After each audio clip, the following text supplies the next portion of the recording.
que pour pouvoir venir étudier dans une école supérieure que tu vas payer, dans une ville où tu payes ton logement, tu payes ta nourriture, tes taxes et autres loisirs, il faudra d'abord leur remettre des sous pour espérer avoir l'autorisation de venir dépenser dans leur pays.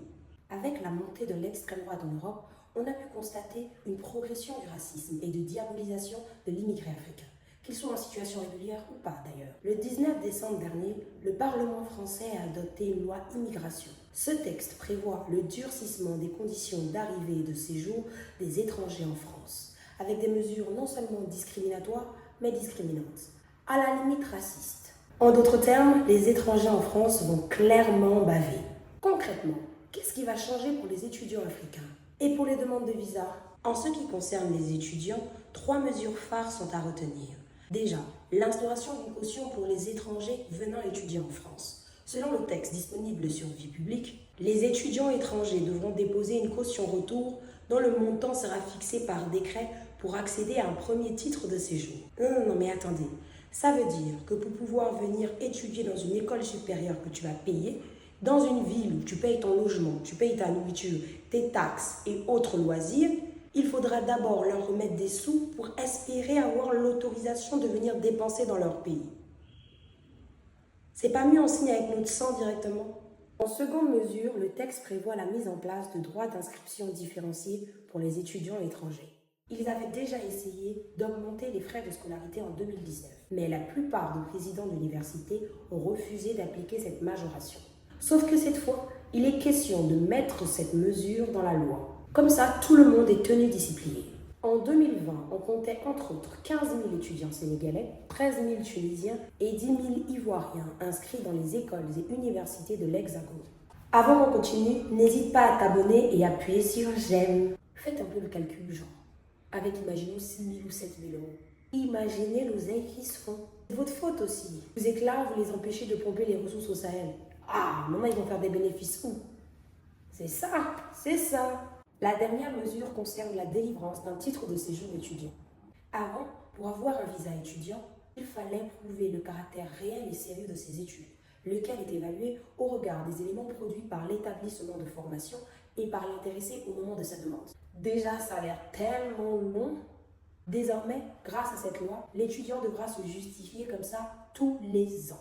De manière plus générale, ce texte prévoit d'imposer des quotas migratoires, c'est-à-dire que le Parlement devra voter pour 3 ans le nombre d'étrangers qui seront autorisés à s'installer en France. Au pays de Coluche et de l'Abbé Pierre, les étrangers ne pourront plus bénéficier des aides sociales. La possibilité pour qu'un étranger non européen touche des prestations sociales dépend désormais de sa situation d'emploi ou pas et surtout d'une durée de séjour régulier plus longue en France. Par exemple, 5 ans pour l'aide personnalisée au logement, APL, sauf si le demandeur travaille depuis 3 mois en France ou dispose d'un visa étudiant. 5 ans également pour les allocations familiales. Donc là, concrètement, si je devais aller m'installer en France avec Aldo aujourd'hui, je devrais attendre 5 ans pour pouvoir toucher les allocations familiales. En ce qui concerne l'AME, l'aide médicale d'État, cette aide qui permet aux étrangers de se soigner gratuitement en France, le Sénat avait voté pour sa suppression. Mais cet article ne figure pas dans le texte final qui a été adopté. On ne va clairement pas citer tous les articles de cette loi totalement injuste. Des élus de gauche ont saisi le Conseil constitutionnel vendredi 22 décembre au soir, contestant un nombre record d'articles contraires aux principes constitutionnels.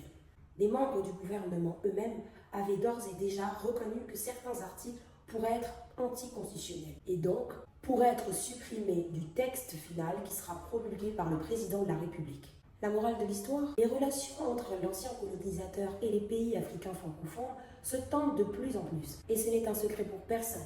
Après le Mali, le Burkina, la France vient de fermer son ambassade au Niger. Le seul moyen d'avoir un minimum de respect, c'est d'imposer la réciprocité des conditions d'obtention de visa entre les deux camps.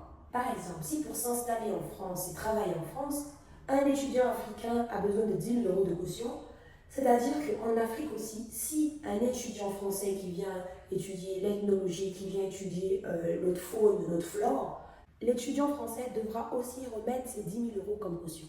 Je rajouterais que l'éducation s'améliore de plus en plus sur notre continent. Aujourd'hui, on forme très bien en Afrique du Sud, au Maroc, au Sénégal, même en Côte d'Ivoire. Quant au président africain, je suis fatiguée de vous parler. Je ne sais plus comment vous parler. Au lieu de mettre tout cet argent dans des matières fossiles, investissez sur vos populations, investissez sur notre éducation pour qu'on n'ait plus besoin de se sentir maltraité ailleurs, de se sentir indésirable ailleurs. Comme d'habitude, c'est un plaisir d'avoir été en votre compagnie. On se retrouve la semaine prochaine pour un nouveau numéro. Bisous. Mouah, mouah, mouah, mouah, mouah.